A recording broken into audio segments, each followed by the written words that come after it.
This is another Monday Meditations that I call Snarling Little Dogs. So there's this house we walk past on the way to the beach, and every time we get close, these two tiny little dogs rush the fence, barking and snarling with an intensity that would be terrifying if it weren't so ridiculously funny.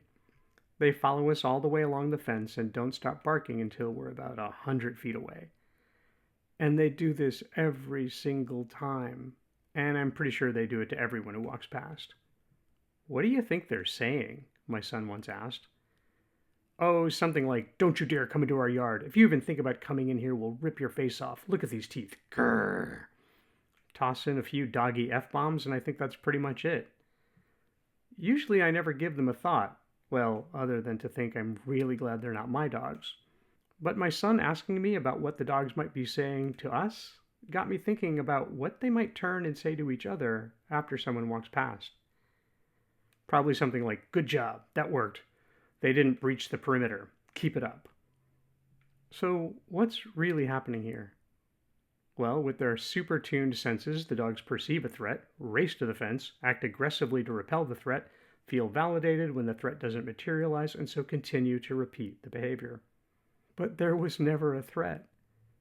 We had no intention of going into their yard.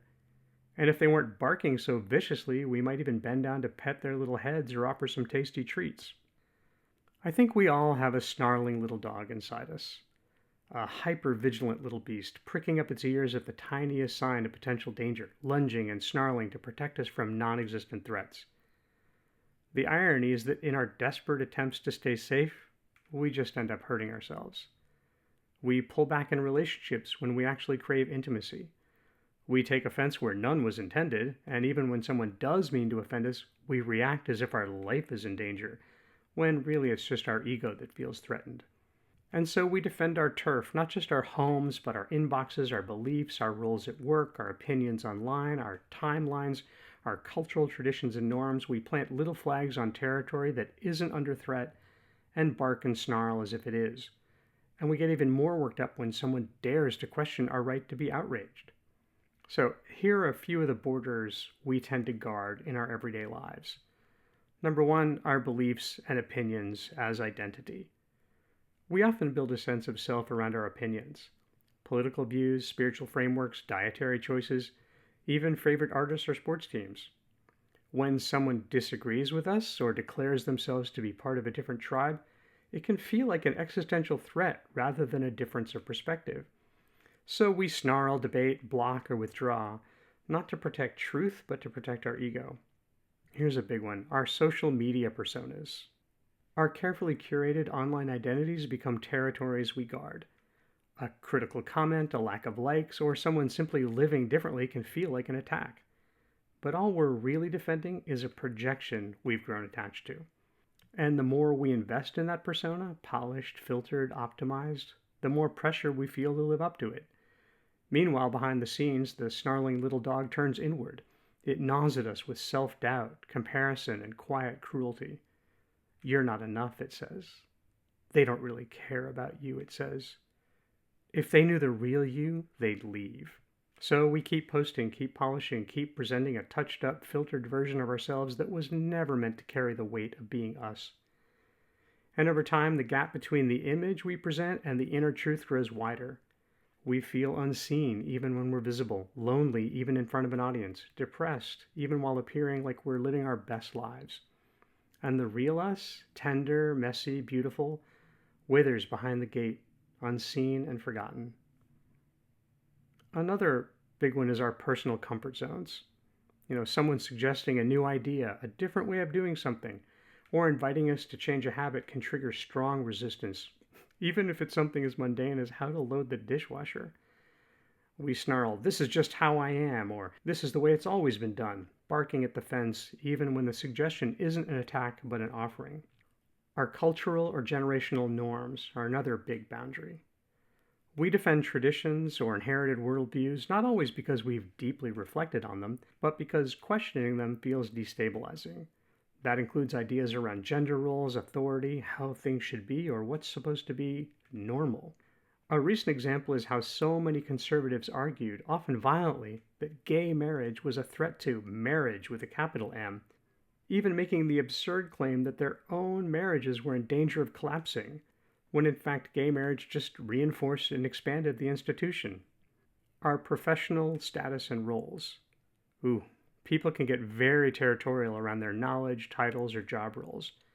A new colleague with fresh ideas or a younger person with confidence can trigger defensiveness, not because there's real danger, but because our sense of value feels threatened. I could go on, but I think you get the point. And the worst part is that once we lock into a self-validating pattern of snarling reactivity, we keep doing it again and again and again until we end up living behind our heavily fortified walls when what we really want is to open ourselves to life. And this is just in our day-to-day lives. Sometimes the stakes are higher, much higher.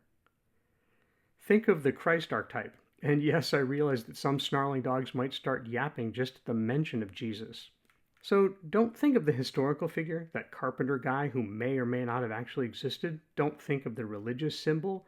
Think of what Jesus represents: the liberator, the teacher of love, the one who sees clearly and invites others to drop their illusions, their false sense of separateness, and do the same. Jesus challenged the authority of both religious leaders and Roman rulers, not because he came with weapons or armies, not by attacking them directly, but by embodying a radically different kind of authority, rooted in love, compassion, and a direct connection to the divine. Jesus was dangerous not because he posed a military or political threat, but because his presence exposed the emptiness of the systems they upheld and the hollowness of the lives they were living. This is what all great spiritual teachers and teachings do. And so the Pharisees barked, the Romans snarled, and in the end they nailed him to a cross. And then they erected a religion in his name that pretty much ignores his most challenging and liberating teachings. Like that, the kingdom of heaven is spread upon the earth, but men do not see it. Meaning that heaven is here now for everyone, not a place you go when you die if you're judged to be worthy or special. Or the idea that a rich man has about as much chance of getting into heaven as a camel does of passing through the eye of a needle, meaning none at all. This teaching is particularly threatening to our current capitalist, materialist, consumer-based society in which we pretty much worship at the altar of the almighty economy and venerate billionaires as if they were saints to be emulated and admired. A culture in which even the church teaches what they call the prosperity gospel and promises happiness and salvation can be ours if we just make enough money and donate enough to the church and spend enough to surround ourselves with all the earthly things we want. And on our deepest psychological and spiritual levels, the teachings of Christ, of the Buddha, of other great sages don't just threaten our external institutions and deeply held beliefs, they threaten the ego itself. Jesus spoke of dying to the self, of losing one's life to find it, of turning the other cheek and loving your enemy. Meaning what, we sputter? That I'm supposed to love Donald Trump? Yeah, that's what it means, impossible as it seems.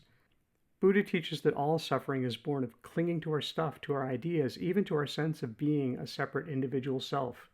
The great Vedic sages teach that all of material existence is illusion and must be dropped, must be seen through completely for us to experience the nirvana, the heaven that is and can only be experienced here, now.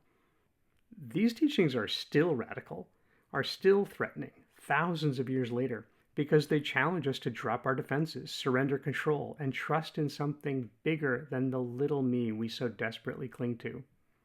For the ego, the ultimate snarling little dog, that kind of surrender feels like death, and so it resists violently.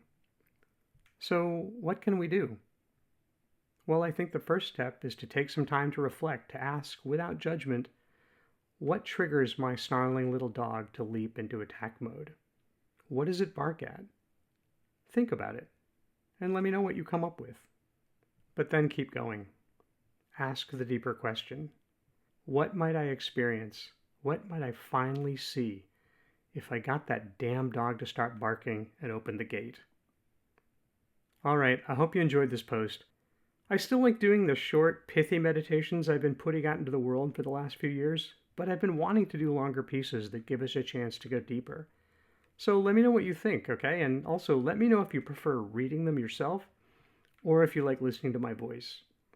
As anyone who knows me can attest, I do love to talk. All right, until next Monday. With love, James.